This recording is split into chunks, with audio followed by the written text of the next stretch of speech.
ఓహ్! గురువుగారు, నాకు ఒక డౌటు. ఇప్పుడు మనము పారాయణలు, భజనలు, ధ్యానము, పూజ చేసుకుంటూ, సత్కార్యాలు చేసుకుంటూ, ఇతరులకు సహాయం చేయడము, నీడ్ ఉన్న వాళ్ళకి స సహాయ కార్యక్రమాలు ఎన్నో ఉన్నాయి కదా! అవి చేసుకుంటూ ఉంటే మనలో పవిత్రమైన మనస్సు ఏర్పడుతుంది. అది లిమిటెడ్ అయినా కూడా కొంత టైము ఆనందంగా ఉంటుంది మనస్సు. తర్వాత ఇప్పుడు ఏదైనా వ్రతాలు, పూజలు చేసినప్పుడు ఒక నియమ పద్ధతిలో అంటే కోరికలు లేకుండా అనుకోండి. కోరికలున్నప్పుడు ఆ కోరిక తీరడానికి చేస్తాము. అది ప్రిలిమినరీ స్టేజ్. కోరికలతో మనము హ్మ్. చేయడము. అవి లేకుండా మనం ఎటైనా మనము డైరెక్ట్‌గా భగవంతుని ఆ బ్రహ్మతత్వానికి ఎవరు రాలేరు కదా! ఇప్పుడు వారి వారి జన్మ వాసనలను బట్టి వారి యొక్క ఇంట్రెస్ట్‌లుంటాయి. ఒక కుటుంబంలో ఒకరికి ఆధ్యాత్మికం వైపు ఉన్న, ఇంకొకరికి ఉండదు. ఎందుకంటే పూర్వజన్మ వాసనలు వాళ్ళకి అంతవరకే. అది ఒక్కొక్కరు వాళ్ళ వాసనలను బట్టి వాళ్ళలో ఇంట్రెస్ట్ కలిగి నేర్చుకోవాలి అనే తపనతో వస్తూ ఉంటారు. అట్లా ఉన్నాయి కదా! పూర్వజన్మలను బట్టి అంటారు. పూర్వజన్మలు ఒకసారి గురువుగారు వైవిధ్యాలను బట్టి జన్మలుంటాయి, పూర్వజన్మలు ఉండవు అని అన్నారు కదా! కానీ పూర్వజన్మలు ఉన్నాయి అనే దానికి సాయినాథుడు రెఫరెన్స్ కూడా ఇచ్చాడు కదా! 72 జన్మలను బట్టి శ్యామను తెలుసు. ఇంకొకటి వీరభద్రప్ప, చెన్నబసవప్ప వాళ్ళు కూడా జన్మ జన్మల యొక్క వైరంను బట్టి వాళ్ళలో ఇంకా వాళ్ళు అధఃపాతాళానికి వెళ్ళిపోయే ఇది వచ్చింది. అదే వైశ్యురాలు ఆవు రాజారాం చెప్పిన ఆవిడ ఆహ్, మంచి జన్మలు ఎత్తుతూ ఆహ్, భగవంతుడిని చేరడానికి దారి చూపిచ్చింది. కాబట్టి ఇలా జన్మలను బట్టి మనం చేసే కర్మలను బట్టి ఇప్పుడు మామూలుగా అంటారు కదా! మనం మంచి కర్మలు చేసుకుంటే మంచి జన్మలొస్తాయి. అని మైండ్ సెట్ అయిపోయింది అంటే ఇంక అది సెట్ అవ్వడం గూడా మంచిదే గదా! గురువుగారు. ఎందుకంటే బాధల్ని ఈజీగా దాటేస్తాం. పూర్వజన్మ కర్మ గాబట్టి ఇలా ఉంది. మనం సత్కార్యాలు చేస్తే మనకు పోతుంది అనే ఒక మైండ్ సెట్ ఉండి వాళ్ళల్లో మంచి కార్యక్రమాలు చేయడానికి ఒక ఉత్సాహం అనేది వస్తుంది. ఇది మన కృష్ణుడు చెప్పాడు కదా! "నువ్వు కర్మ చెయ్యి. అది భగవదర్పితం చెయ్యి. కర్మ చేయకుండా ఉండకూడదు. కర్మ కంపల్సరీ ఎవరికి ఏ కర్మ విధించబడి ఉందో ఆ కర్మను చేస్తూ వెళ్ళాలి. ఏ పని చేసినా ఫలితం ఆశించకుండా భగవంతునికి అర్పింపచేయి" అని. మనలో ఉండిపోయినటువంటి పూర్వ వాసనలు బట్ట అహంకారాలు అవి ఇవి ఉన్నాయి. అవి ఇవి చేయడం వల్ల ప్రాక్టీస్ చేయడం వల్లే కదా మెల్లగా తగ్గుతా వస్తాయి. ప్రాక్టీస్ అనేదే అవసరం లేదు. సడెన్‌గా ఎన్‌లైట్‌మెంట్ అనేది ఏ మనిషికి కలగదేమో కదా! ఎన్నో జన్మలు ఇప్పుడు మనము మొదు హ్మ్. భక్తి మార్గంలో వచ్చి అంటే అట్లా కాదు. ఇప్పుడు కొంతమంది పూజ వరకే చేస్తారు. నవవిధ భక్తులు కూడా భగవంతుడు చెప్పాడు కదా! మనల్ని మనము బ్రహ్మతత్వం దగ్గరికి ఎళ్ళడానికే ఈ భక్తి ప్రాసెస్. దాంతో కూడా ఇప్పుడు ఏ భక్తి ఏది చేసుకున్నా అందులోనే మనము బ్రహ్మతత్వాన్ని పొందే అవకాశం కూడా ఉంది కదా! నామపారాయణ నిరంతరం నామపారాయణ చేస్తూ ఉంటే మనకు తెలియకనే మన మనస్సు సంస్కరించబడి మనకన్ని ఆలోచనలు పాజిటివ్ థింకింగ్ అన్నారు కదా! అన్ని ఆలోచనలు ఆహ్, మంచిగానే ఏర్పడి అవి మెమరీ నాలెడ్జ్‌గా అవి గూడా ఏర్పడి మళ్ళా మంచి ఆలోచనలే నెక్స్ట్ జన్మకి అవి స్టోర్ అయ్యి వస్తాయి కదా! ఇప్పుడు మనము ఆహ్, పూర్వ ఈ చెడు ఆలోచనలను మనం పోగొట్టుకోవాలి అంటే మంచిని మనం దానిలో ఇంజెక్ట్ చేయాలి. ఇప్పుడు అదే టార్చ్ లైట్‌ను వెలిగిస్తాము అంటారు గదా! అలాగా మంచిని మెల్లగా ఒక్కసారి లైట్ వెలిగిందంటే చీకటి ఎళ్ళిపోతుందంటారు కదా! ఒక్కసారి వెలిగేంత శక్తిని మనం తెచ్చుకోవడానికి గ్రాడ్యుయల్‌గా పైకి ఒక్కొక్క మెట్టు ఎక్కాలి కదా!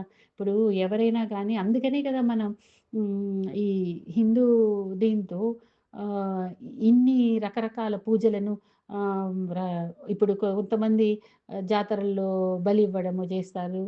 కొందరు మెట్లను తుడిచి బొట్లు పెట్టుకుంటూ వస్తారు. ఏ పూజ చేసినా ఎవరి భక్తి దీన్ని బట్టి యద్భావం సద్భవతి అన్నారు గదా! ఏ భక్తి భావంతో, ఏ భావనలతో చేస్తారో అది జరుగుతుంది అనన్నారు. సాయినాథుడు కూడా వేరే ఎవరి ఏ భక్తి మార్గాన్ని కూడా మనం తోలనాడరాదు. ఎవరికి వాళ్ళు వాళ్ళ స్టేజ్‌లని బట్టి వాళ్ళు ఇప్పుడు ఒక స్టేజ్‌లో ఒక జన్మ మొత్తము గడిపేసే వాళ్ళున్నారు కదా! నెక్స్ట్ జన్మకి మళ్ళీ కొంచెం ఇంప్రూవ్ అవుతారు. మళ్ళీ నెక్స్ట్ జన్మకి కొంచెం ఇంప్రూవ్ అవుతారు అనేసి సడెన్‌గా ఏ మనిషిలోనూ మార్పు రాదు. ఎందుకు అంటే పూర్వజన్మ కర్మ వాసనలను బట్టి వాళ్ళలో ఆహ్, అన్నీ చేరిపోయుంటాయి అంటారు గదా! అది మెల్లమెల్లగా జ్ఞానంతో దాన్ని తొలగించుకుంటూ రావాలి. ఆ జ్ఞానాన్ని ఒక్కసారిగా పొందలేము గదా! ఇప్పుడు ఆధ్యాత్మిక క్లాస్ వింటాము. విన్న తర్వాత ఒక్కొక్కరికి ఒక్కొక్క కెపాసిటీ. ఇప్పుడు ఆహ్, ఒకరింటిలో ఒకరికి ఇంట్రెస్ట్ ఉంటుంది వినాలి, తెలుసుకోవాలని. ఇంకొకరికి ఉండదు. ఎందుకుండదు? వాళ్ళ వాసనలను బట్టి వాళ్ళకి తక్కువ ఇంట్రెస్ట్. అది వాళ్ళు ఇంకొకరు వినేది చూసి మెల్లమెల్లగా వాళ్ళలో గూడా కొంచెం ఇంట్రెస్టొచ్చి ఈ జన్మకు సరిపోతే నెక్స్ట్ జన్మకి వాళ్ళు భగవంతుని దగ్గరికెళ్తారు గదా! ఈ జన్మల కర్మల దీన్ని బట్టి మంచి కర్మలు చేసుకుంటూ వెళ్తే ఇంకొకటి గూడా భగవంతుడు చెప్పాడు గదా! భగవంతుడిని పూజించాల్సిన అవసరం లేదు. మనం మంచి కర్మలు చేసుకుంటూ, మంచి భావనలతో వెళ్తే ఆయనే మన దగ్గరకొస్తాడు అంటే, ఆయనే వస్తాడు అంటే మనలో జ్ఞానం ఉదయమవుతుంది. జ్ఞానం ఉదయమయిందంటే భగవంతుని దగ్గరకి చేరుతాం కదా!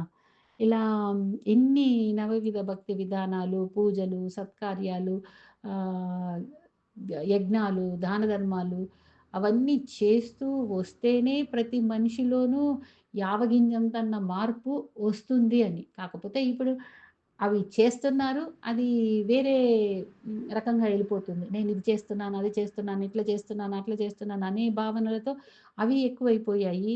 అసలు తత్వాన్ని పొందట్లేదు. సాయినాథుడు చెప్పాడు కదా! ప్రేమ తత్వం, ప్రేమ అందరిని ప్రేమించాలి. అందరిలోనూ భగవంతుడున్నాడు. అందరిలోని భగవంతుడిని చూస్తా ఇతరులను నిందించకూడదు. సాయినాథుడు చెప్పినవి ఫాలో అయితూ ఉంటే, మనలోనే మనం మానసికంగా మార్పు వస్తుంది కదా! ఇప్పుడు అన్నదానము చూసి నేర్చుకున్నాము అంటే, అది తెలియని వాళ్ళు గూడా ఉన్నారు. ఒకరికి అన్నం ఎందుకంటే ఆహ్, వాళ్ళ కర్మలను బట్టి వాళ్ళ ఆలోచనలు అలా ఉంది. ఇప్పుడు భగవంతుడు ఇంకొకటి గూడా చెప్పాడు గదా! నేను జన్మ ఎత్తినా కూడా నేను కర్మలను చేస్తూ కనిపిస్తాను. ఎందుకంటే, ఆ గొప్పవారు చేసే కర్మలను చూసి మిగతా వారు ఫాలో అయితారు.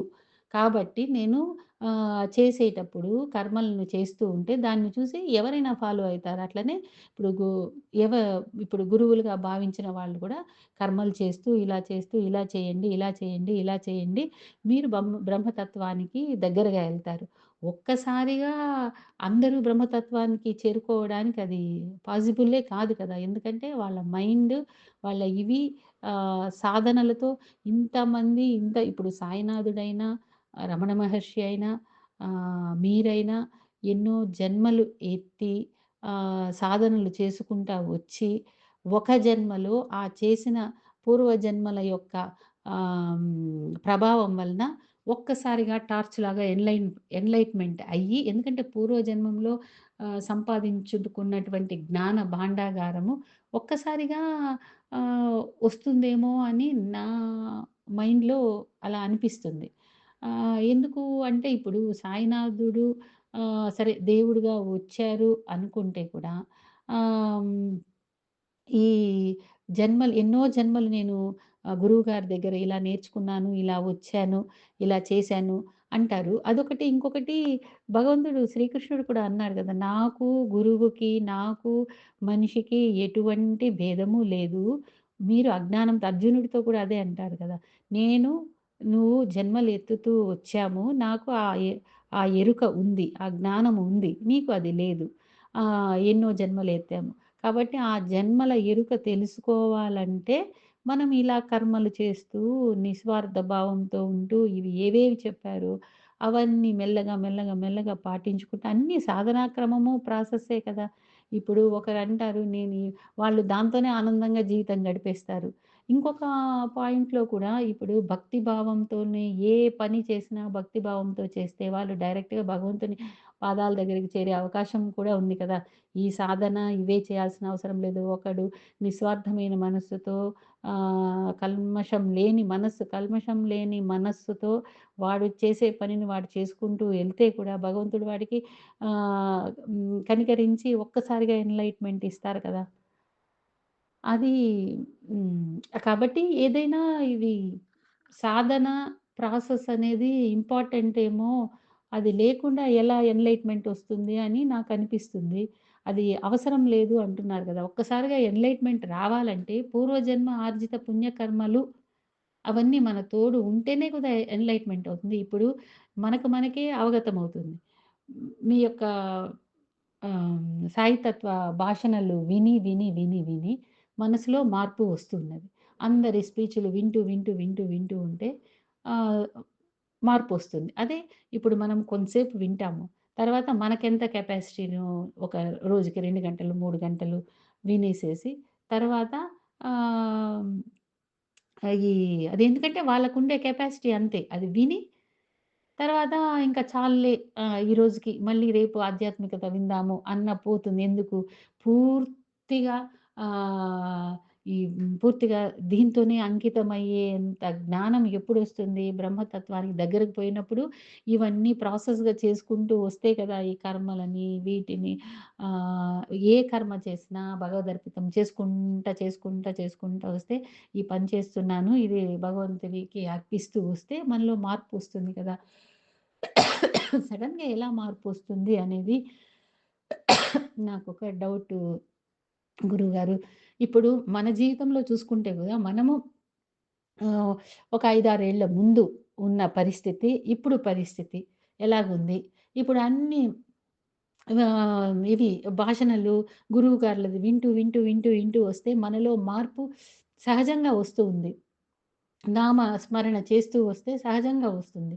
ఇవా ఇవి సత్కార్యాలు చేసుకుంటూ, నామస్మరణ చేసుకుంటూ, పుణ్యకార్యాలు చేసుకుంటూ, ఇవన్నీ చేసి, చేసి, చేసి, చేసి ఎన్నో జన్మలు ఎత్తితే కదా మనకు ఎన్‌లైట్‌మెంట్ అనేది వచ్చేది. సర్వసాధారణంగా ఎన్‌లైట్‌మెంట్ ఎలా వస్తుంది? రాదు కదా! టక్కని మనము అందరికీ సడెన్‌గా వచ్చే పరిస్థితే లేదు. దానికి ఎగ్జాంపుల్ గూడా ఇప్పుడు సాయినాథుడి దగ్గర ఉన్నటువంటి అందరూ భక్తులలో ఆహ్, అంతంత గొప్పవాళ్ళు, అంతంత పూజలు చేసేవాళ్ళు కూడా అందరూ ఒక స్థాయిలో లేరు కదా! ఒక్కొక్కరు ఒక్క స్థాయిలో. అందుకనే సాయినాథ్ గూడా వారి వారి స్థాయిని గమనించి వారికి ఈ బుక్ అయితే మంచిది, ఈ చరిత్ర చదివితే మంచిది, ఇది చదివితే మంచిది అని వేరు వేరుగా వేరు వేరు గా ఇచ్చారు గదా! వారి వారి పరిస్థితిని, వారి వారి స్టేజ్‌లని బట్టి అలా చేయగా, చేయగా, చేయగా కదా మనిషిలో మార్పొస్తుంది. ప్రాసెస్ అనేదే, సాధన అనేదే లేకుండా ఎలా వస్తుంది అనేది నాకు పెద్ద డౌటు గురువుగారు. సాధన అనేది ఆహ్, కంపల్సరీ కదా!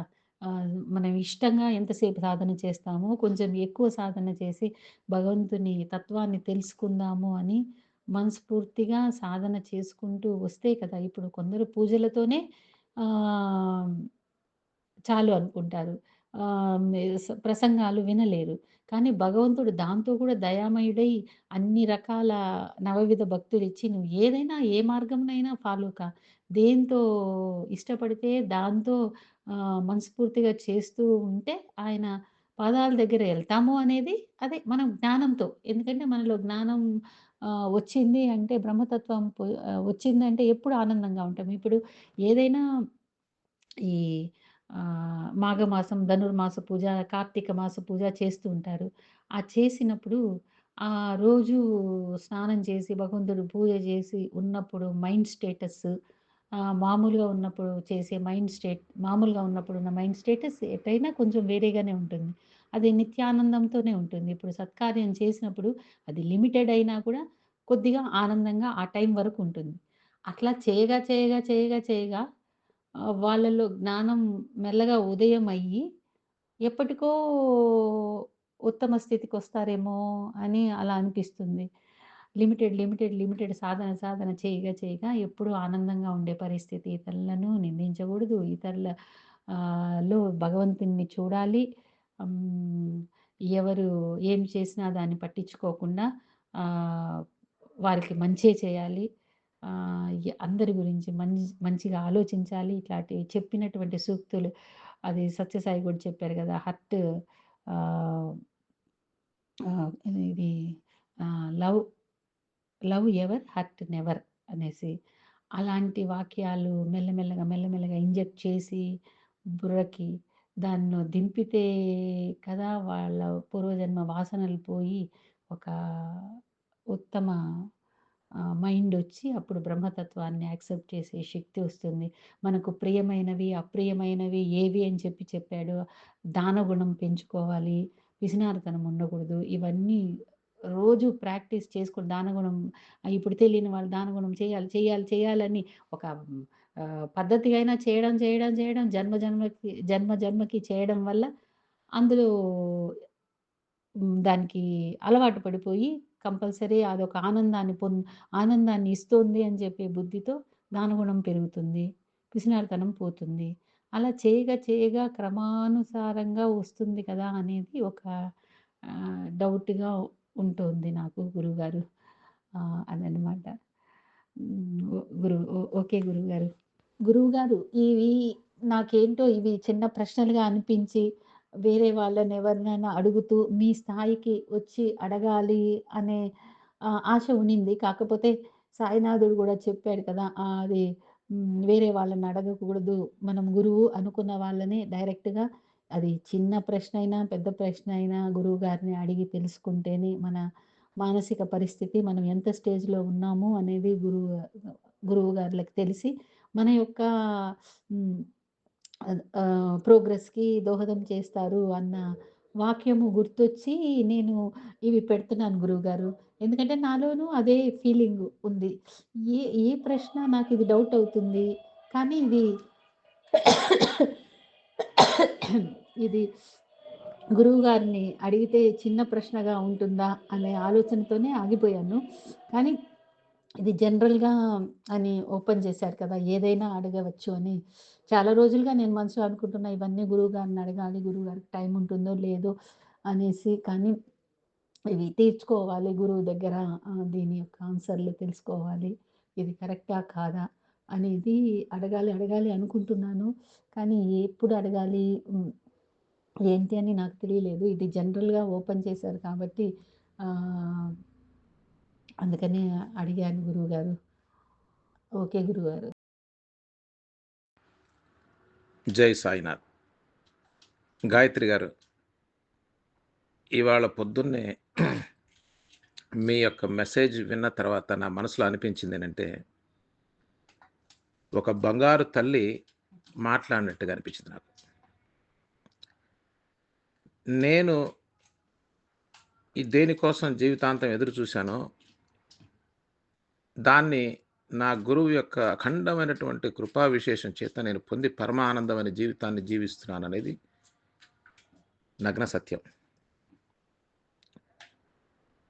నేను ఇట్లా బయటికి నలుగురితో షేర్ చేసుకోవటానికి ఒకే ఒక కారణం ఏంటంటే ప్రేమ.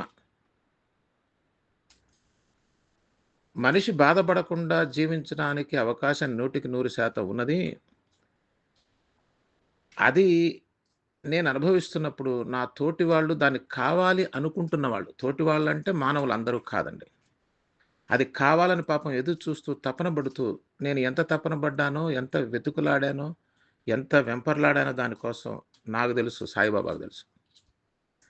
అలా వెతుకుతున్న వాళ్ళ కోసం నా ఈ మిగిలిన జీవితం మనస, వాచ, కర్మణ అంకితం. కాబట్టే దీన్ని చేస్తున్నా. మొదటిసారిగా మీరు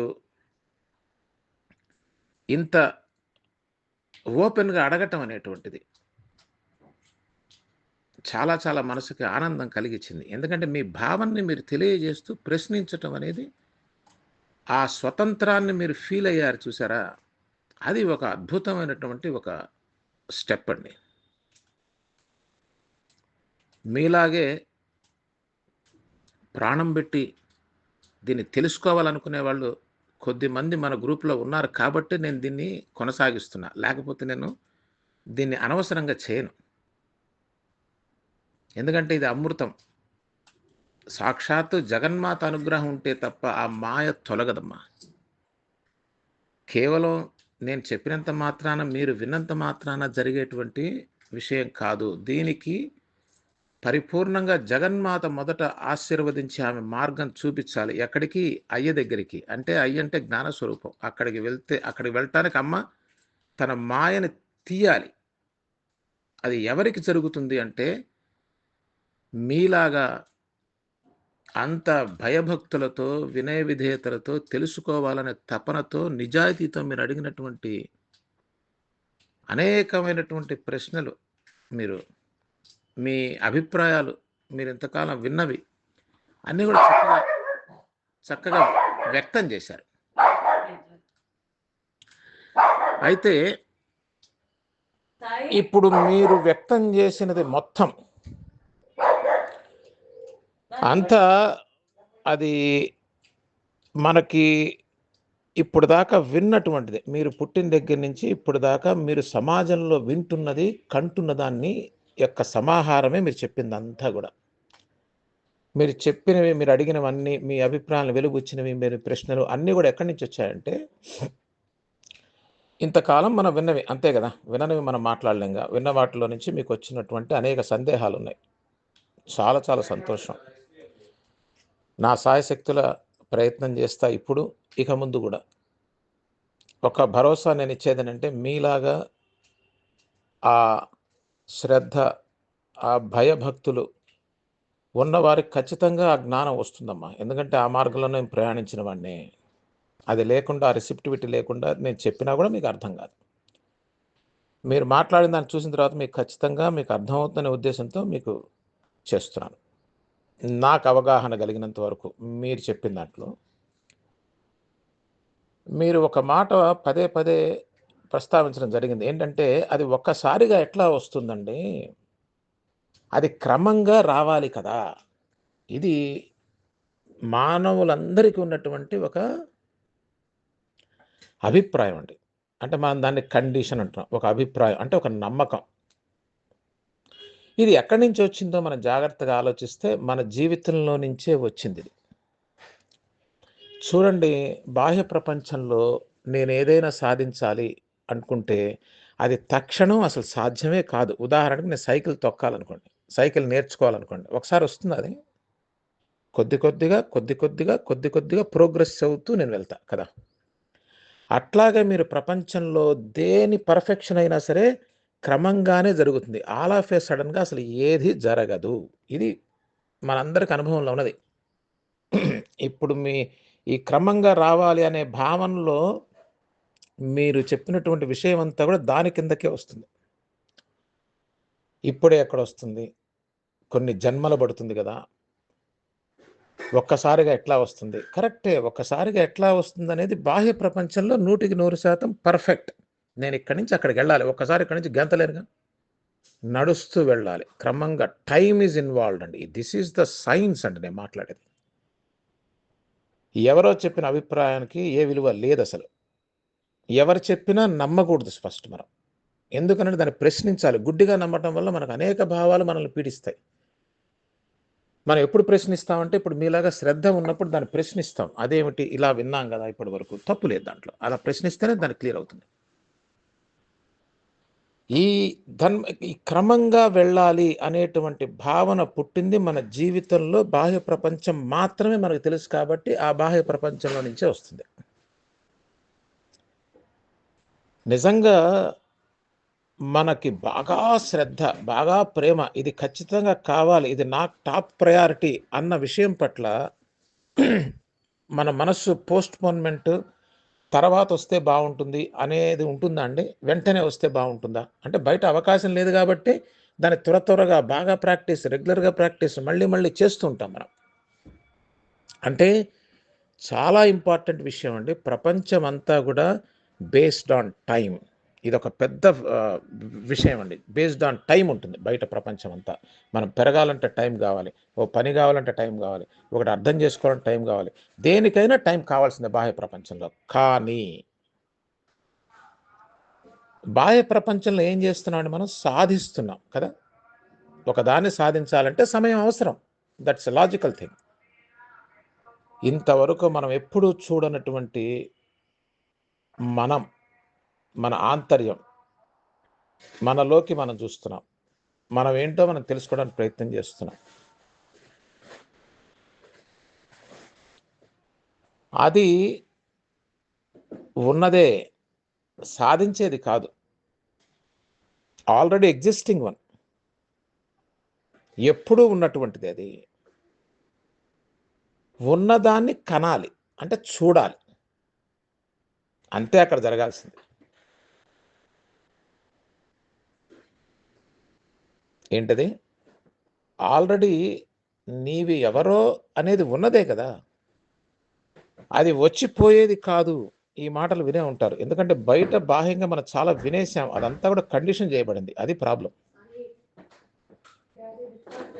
అది ఉన్నదాన్ని కనాలండి.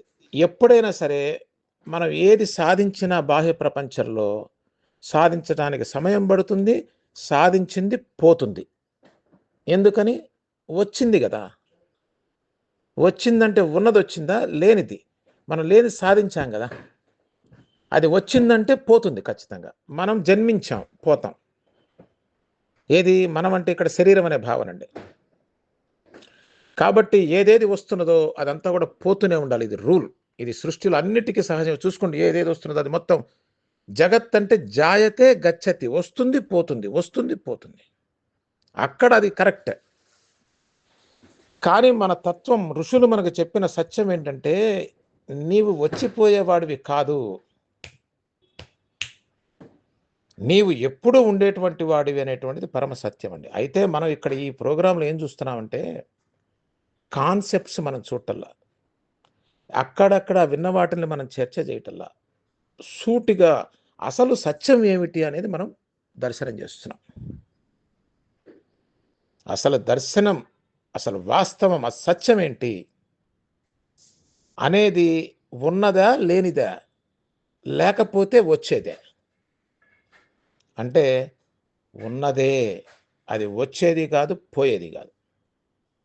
ఉన్నది అంటే సముద్రంలాగా ఉదాహరణ. వచ్చిపోయేదంటే అలలు. ఇది అలలు కాదండి మనం చూస్తున్నది. ఇది సముద్రాన్ని చూస్తున్నాం. సముద్రం అనంతం, అల పరిమితం.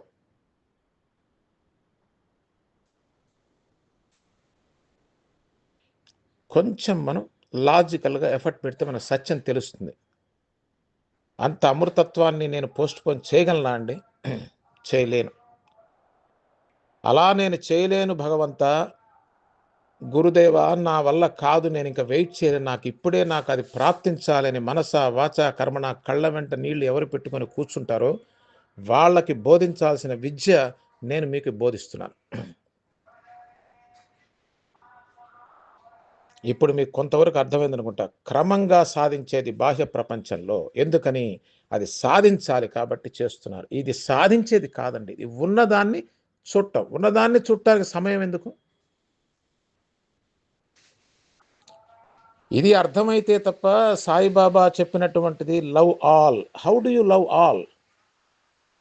ఎంతకాలం అన్ని ఉంటాయో అంతకాలం నువ్వు ప్రేమించలేవు. అంతా ఒకటైనప్పుడు మాత్రమే నువ్వు ప్రేమించగలవు. ఇది చాలా బిగ్గర్ పొజిషన్ ఇది. అందరిలో భగవంతుని చూడటం అనేది అసాధ్యం. అంతా భగవంతుడంటే ఆ భగవంతుడిలో ఉన్నదాన్ని చూడటం చాలా తేలిక. ఇది మనకు కావాల్సినటువంటి ఈ దృష్టిలో మార్పు రావాలండి. మనం పాతదాన్ని ఎంత చేసినా మనం బయటపడలేదు కదా! బయటపడలేదు కాబట్టి దానికి మనం ఏమనుకుంటున్నామంటే ఆ పడతామనేటువంటి ఒక ఆశతో బ్రతుకుతున్నాం. అట్లా పడినట్టుగా బయట ప్రపంచంలో మనకెవరు ఎక్కడ కనిపించట్లేదు.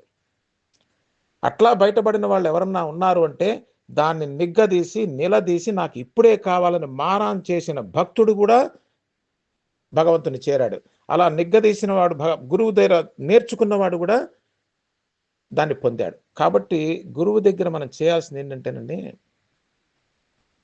మీరు అడిగినట్టుగా నాకు ఈ ప్రశ్న బాధిస్తున్నది, నేను ఎట్లా అని అడిగినప్పుడు, అప్పుడు మీ యొక్క జిజ్ఞాసను చూసి వాస్తవం చెప్పినప్పుడు మీలో ఆ పర్సెప్టివిటీ సెక్షన్ ఉండటం వల్ల మీకు నేరుగా చేరుతుంది. అంటే ఏమవుతుంది అక్కడ? నేర్చుకోవటం ఇది. నేర్చుకోవటం అంటే చూడటం. అసలు సాధనే లేదా అంటే ఉన్నది. సాధన కాని సాధన. మనం ఇవాళ రేపట్లో దాన్ని చూస్తాం. అదే ఉపనిషత్తులంతా ఘోషిస్తున్నది. ఋషులంతా కూడా సత్యాన్ని దర్శించి మానవులారా ఈ మార్గంలో మీరు దర్శించి నిరంతరం ఆనందంలో బ్రతకండి అని చెప్పినటువంటి మార్గం. ఆ మార్గం తెలియక జనాలు ఏం చేస్తున్నారంటే ఆ రిజల్ట్ రాకపోవడంతో రాకపోవడంలో పెద్ద తప్పు లేదు, కానీ దీన్ని చేస్తూ ఉంటే ఒకనాటికి వస్తుందని ఒక ఆశతో బ్రతుకుతున్నారు. అది కూడా తప్పు లేదు. ఎందుకంటే అట్లా ఆశగా బ్రతకపోతే వాడు బ్రతకలేడు. వాడు చాలా నైరాశ్యం పొందుతాడు, చాలా భయంకరమైన స్థితికి వెళ్తాడు. అది ఏమీ తెలియనప్పుడు, అవకాశం లేనప్పుడు అట్లా ఆలోచించడం మంచిదే, కాదంటలా నేను. కానీ ఇప్పుడు అవకాశం ఉన్నది, డైరెక్ట్గా చూడగలం, దాటించగలిగినటువంటి స్థితి మనకి ఆ జగన్మాత ఆశీర్వచనం చేత మనకి ఇప్పుడు లభించింది 3 రోజులు. ఇప్పుడు దాటపోతే జన్మలో దాటలేం మనం. పోస్ట్ పోన్ చేసేవాడు నా దృష్టిలో సోమరి, ఇంట్రెస్ట్ లేనివాడు చేసే పని అది. నో, బాబా ఏం చెప్పారు? నా గురువు దగ్గర సాధన చేశానని చెప్పలా, నా గురువుని దర్శించడంతో నన్ను నేను మైమరిచిపోయాను అన్నారు. అది గురువుని దర్శించడం అంటే. అంతేగాని జన్మలు జన్మలు పుంకాలు కూర్చొని చేయడం కాదు. అయితే బాబా శ్యామ గురించి 72 జన్మలు చెప్పారు కదా, గత జన్మల గురించి చెప్పారా అంటే, చాలా వరకు మహాత్ములు మన కండిషన్ బట్టి వాళ్ళు మాట్లాడి వాళ్ళ కండిషన్లోకి తీసుకెళ్తారు. ఈ లాజిక్ ఎవరికి తెలియదు. ఏంటది? మహాత్ములు చాలా వరకు మన భాషలో మాట్లాడతారు, ఎందుకంటే వాళ్ళు అర్థం కావాలని, స్లోగా వాళ్ళ వైపు తీసుకెళ్తారు. అది మరి చూడండి, నిజంగా కాలమే సమాధానం అయితే మన సమస్యలకి సాయిబాబాను చాలా కాలం సాధన చేయాలి కదా. గురువుని చూడంగానే నన్ను మైమరిచిపోయాను ఒక చోట చెప్పారు. ఈ భూగృహంలో చాలా కాలం నేను ఉన్నాను, బయటకు వచ్చేవాడిని కాదు, ఎవరన్నా మహాత్ములు వచ్చేటప్పుడు వచ్చేవాడిని అని సమాధానం చెప్పారు. కానీ కాబట్టి ఏంటంటే, ఇవన్నీ అర్థం చేసుకోవడానికి మనకి చాలా ఫ్రెష్, క్లీన్ స్లేట్, ఫ్రెష్గా ఉంటే మనకు అన్నీ అర్థం అవుతాయి. మీ ప్రశ్నలన్నీ కూడా చాలా అద్భుతమైనవి. ఇది ప్రపంచానికి సమాధానం. యాక్చువల్గా మీరు అడిగినటువంటి ప్రశ్నలు, you are representing the whole humanity. మనుషులందరినీ మీరు రిప్రజెంట్ చేసి చక్కగా అడిగారు. ఇది సద్యోజాతం. సద్యో అంటే ఇమ్మీడియట్. సద్యోజాతం ప్రపద్యామి జాతాయ వై నమో నమః. ఈశ్వరుడు అంటే ఎప్పుడో ఇచ్చేవాడు కాదండి, సద్యో, ఇమ్మీడియట్గా. ఇప్పుడు చూడండి, బాహ్య ప్రపంచానికి అంతర్ప్రపంచం పూర్తి వ్యతిరేకంగా ఉంటుంది, గుర్తుపెట్టుకోండి. బాహ్య ప్రపంచంలో సమయం అవసరం, అంతఃప్రపంచంలో సమయమే ఉండదు. సమయం అనేది మహాప్రమాదం. మాయ యొక్క స్వరూపం సమయం అమ్మ. అమృతాన్ని పొందడానికి can I postpone? No, I want it now, immediately. అలా అర్థం చేసుకొని నేను ఆ తపనతో కూర్చున్నప్పుడు, గురువు బోధించినప్పుడు చక్కన పట్టుకుంటారు. అంటే ఈ క్షణం నుంచి ఆనందంగా ఉండటంలో మనకేంటి ప్రాబ్లం? సాధ్యమా? 100% సాధ్యం. మీరు అది సాధ్యమేనా ఎందుకని అడిగారంటే, ప్రపంచాన్ని చూడబట్టి మీరు అడిగారు. ప్రపంచాన్ని పక్కన పెట్టేసేయండి. ప్రపంచాన్ని పక్కన పెట్టి సత్యాన్ని పట్టుకోండి. ఒకరి కోసం ఆలోచించకండి, మీకోసం ఆలోచించండి. చెప్పే దాంట్లో ఎంతవరకు సత్యం ఉంది, వాస్తవం ఉంది గమనించండి. ఒకరితో ఎప్పుడు కంపారిజన్ చేయకండి. ఒకరితో అంటే ప్రపంచంతో అని. ఎందుకంటే ప్రపంచం బయటపడలేదు కదా. బయటపడిన దాంతో కంపేర్ చేస్తే నేను కూడా బయటపడను. మనం కంపేర్ చేయాల్సింది బయట పడిన దాంతో కంపేర్ చేయాలి. రమణ మహర్షి గారికి ఫ్లాష్, సాయిబాబా చెప్పిన దాంట్లో కూడా చూడంగా, అసలు వాళ్ళు చెప్పటం కూడా కాదండి, వాళ్ళు చెప్పినంత మాత్రం ట్రూ కాకపోతే నాకు రాదు కదా.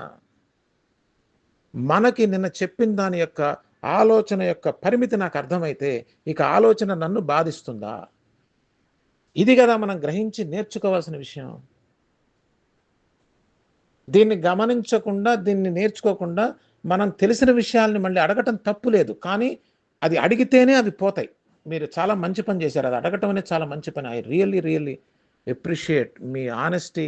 మీరు తెలుసుకోవాలనేటువంటి తపన చాలా ఆనందాన్ని కలిగించింది. ఇప్పుడు బహుశా మీకు కొంతవరకు అర్థమైంది అనుకుంటాను.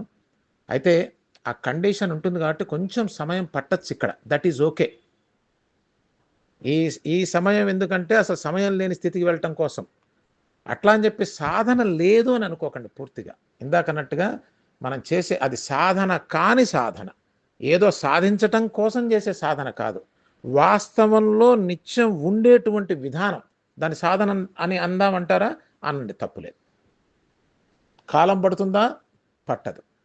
కాలం ఎప్పుడు ఎంటర్ అయిందోనమ్మా, అది మాయ యొక్క స్వరూపం, ఇక బయటకు పడే ప్రశ్నే లేదు. దాన్ని ఉపశమించడం కోసం చేస్తూ ఉండాలి, కొన్నాళ్ళకు వస్తుంది, అక్కర్లేదు. అది అయ్యే పని కాదు. ఏదో ఒకనాటికైనా సరే నాకు ఇప్పుడే కావాలి అనేటువంటి భావం వస్తుంది. అప్పుడు మాత్రం ఇదే ఎక్కుతుంది. నేను ఎందుకు కాంప్రమైజ్ కావాలి? ఎందుకు అవుతున్నానంటే సాధ్యం కాదనే భావం ఇంతవరకు ప్రపంచంలో నేను చూసిన దాంట్లో ఉంది కాబట్టి. బహుశా ఇది మెసేజ్ కాబట్టి ఇంతకన్నా ఎక్కువ సమయం ఇదిగా ఉండదు. మీరు ఎటువంటి ప్రశ్న అయినా సరే నేను ఆ స్వతంత్రాన్ని మీకు ఇస్తున్నాను. ఎందుకని? మీరు ఆ శ్రద్ధ, భక్తి ఉంది కాబట్టి, తెలుసుకోవాలనేటువంటి జిజ్ఞాస ఉంది కాబట్టి, మీరు ఎటువంటి భావాన్నైనా వ్యక్తం చేయవచ్చండి. మీరు ప్రశ్నించాలి. ప్రశ్నించినప్పుడే మనం అర్థం చేసుకుంటాం. ఆ సమాధానం ద్వారా నేర్చుకోవడానికి అవకాశం ఉంటుంది. ప్రశ్నించిన వాడు ఎప్పటికీ నేర్చుకోడు. బాబా చెప్పినట్టుగా తద్విద్ది ప్రణిపాతేన పరిప్రశ్నేన సేవయ. ప్రశ్నించిన వాడు ఎప్పుడూ అజ్ఞానిగానే ఉంటాడు. ప్రశ్నించిన వాడు మాత్రమే సమాధాన పడే వరకు, ఎప్పటి వరకు ప్రశ్నించాలట? సమాధాన పడే వరకు ప్రశ్నిస్తే అక్కడ నేర్చుకోవడానికి సాధ్యం ఉంటుంది. అక్కడ నుంచి నీ జీవితంలో నువ్వు అద్భుతమైనటువంటి సత్య మార్గంలో, దివ్య మార్గంలో, ఆనంద మార్గంలో జీవించడానికి అవకాశం ఉన్నది. ఓకే తల్లి, మనస్ఫూర్తిగా I bless you.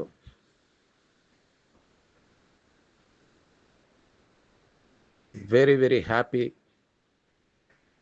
Living life to you. అత్యంత త్వరితగతిలో వెంటనే మీ జీవితంలో మీరు ఉన్నత శిఖరాన్ని ఆరోహించాలని నేను మనస్ఫూర్తిగా కోరుకుంటున్నాను. తర్వాత మనం చేసేటువంటి పుణ్యకార్యాలు కూడా, వాటి ఫలితం కూడా కార్యము లిమిటెడ్, ఫలితం లిమిటెడ్. అవి చేయొద్దంటలేదమ్మా. అవి మనం ఫలితం కోసం చేయం. సహజంగా ఈ సత్యాన్ని తెలిసినప్పుడు మన నుంచి జరిగేదంతా కూడా మంచే జరుగుతుంది. అది natural process, not by effort. చెప్పంగా చేసేది అది మంచి కాదమ్మా. అది ఏదో బలవంతంగా అవుతుంది, ఏదో ప్రయోజనం కోసం చేసినట్టు అవుతుంది. దానివల్ల పెద్ద ప్రయోజనం లేదు. ఎప్పుడు ఈ సత్యాన్ని తెలుసుకొని నేను సత్య దర్శనం చేస్తానో అక్కడి నుంచి నా జీవితంలో జరిగేదంతా కూడా పరమ యోగ్యమైంది, భగవత్ ప్రీత్యర్థం జరిగేటువంటిది అదే చర్య. ఇంకా ఏదైనా ఉంటే తప్పకుండా సందేహించకుండా ప్రశ్నించవచ్చు, తెలుసుకోవచ్చు, నేర్చుకోవచ్చు. జై సాయినాథ్.